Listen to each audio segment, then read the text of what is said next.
In this quick video, I'll show you how to transfer money between Chime and Cash App both ways. Let's start with sending money from Chime to Cash App.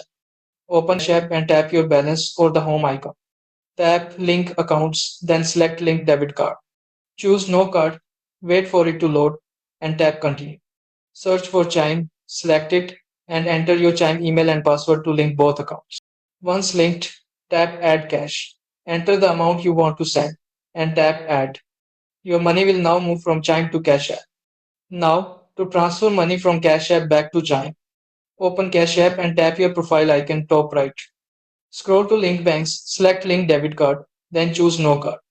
Again, search for Chime, select it, and enter your login info. Once linked, tap Cash Out, enter the amount, and choose your transfer speed. Standard, 1 to 3 business days, free, or instant immediate transfer with a small fee. And that's it. That's how you easily transfer money between Cash App and Chime in both directions.